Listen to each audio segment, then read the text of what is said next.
Oh my God. This is a typical Sunday in the Foles family's backyard. I can't stop. We only come outside on Sundays. It's the only time that I feel safe to bring her out here. Every other day of the week, We're scared for our lives. with a gun range less than a mile away, My 4-year-old daughter knows what it sounds like to hear a bullet whistle past her head. Haley's parents and grandparents, who all live here, say she must play inside. What's going to happen to her if she gets shot? I don't know how to stop it. The Foles family and other neighbors here who didn't want to appear on camera say bullets from the nearby Stockertown Rod and Gun Club are flying into their backyards and into their homes. I shouldn't have to be afraid of my own house, and neither should the rest of the neighbors. They shouldn't have to be afraid to walk in their backyard. We're the easiest target. Lee Clewell is president of the Stockertown Rod and Gun Club.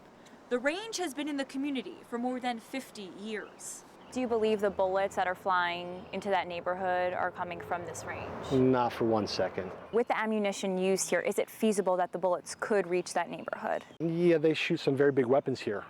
Yes, they could go much farther than, yeah, absolutely. But again, Clewell insists the bullets aren't coming from his range. The gun club isn't breaking any laws because there aren't any laws on a local, state, or national level governing gun range safety.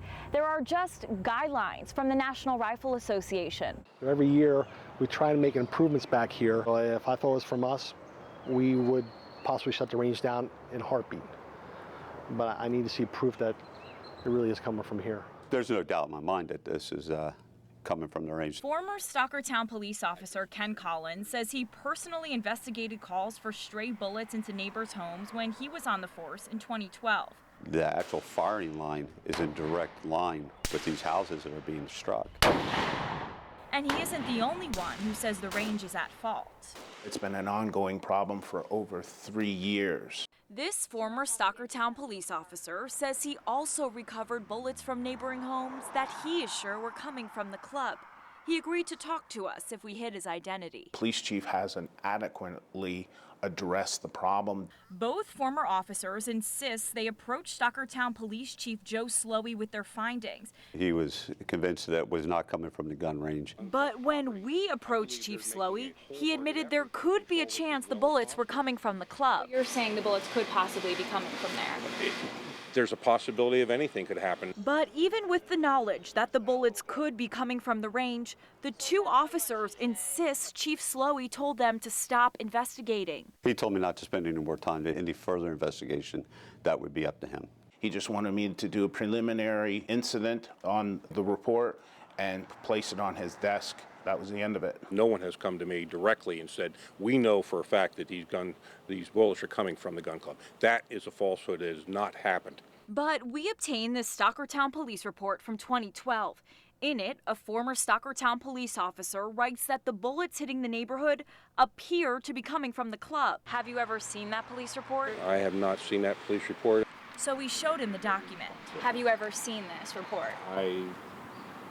I would have to say somewhere, if this is my police report from 2012, I have probably seen it. But didn't you say officers have never come to you before and said that this was an issue?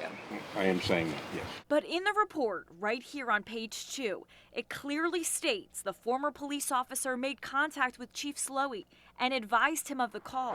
The former officers tell us more than half a dozen police reports just like this one have been filed, where they stated the bullets appear to be coming from the club. Under Pennsylvania's right to know law, we requested access to those other documents. The chief refused to give them to us. He told us it's because this case is still under investigation. But we spoke to multiple former officers who tell us the chief told them to stop investigating any cases related to the club more than 3 years ago. He did not want me to further investigate. But when we asked the chief if he told officers not to investigate, he said, Absolutely not. You have families who are nervous for their kids to play outside. Is that concerning to you? It's very concerning to me. But again, until we have the evidence in order to come to a definitive conclusion, we're going to take a day-by-day basis. But the former officers say nothing has been done to protect the neighborhood from gunfire. even though those officers say they've reported to the chief that they believe the bullets are coming from the club. I believe the police chief has a close alliance with the gun club. And that relationship includes perks for officers on the force. Any policeman out there that wants to come in and use our range, it's all open. We'll give them free memberships. Including the chief. 69 News has confirmed Slowey takes advantage of that free membership, and the Stockertown Police Department uses the range for training purposes. A business relationship the chief insists is not a conflict of interest. There's numerous gun clubs throughout the area that we could utilize. But the officers continue to shoot for free at the Stockertown Rod and Gun Club, and the department even receives money from the range. Our cameras were rolling at the town's council meeting when the department received a $500 donation from the club. It was greatly appreciated.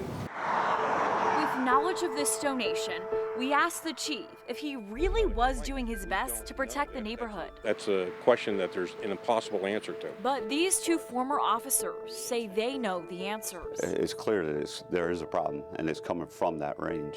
Anybody in that area could be injured, could be killed from a stray bullet. We're certainly open to making mistakes. And the family says those mistakes could cost this little girl her life. I am scared for her. I'm scared for our family. If something would happen to her, I don't know what I would do. Nobody in their home.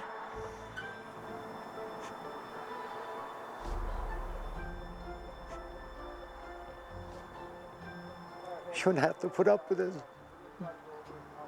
I'm sorry.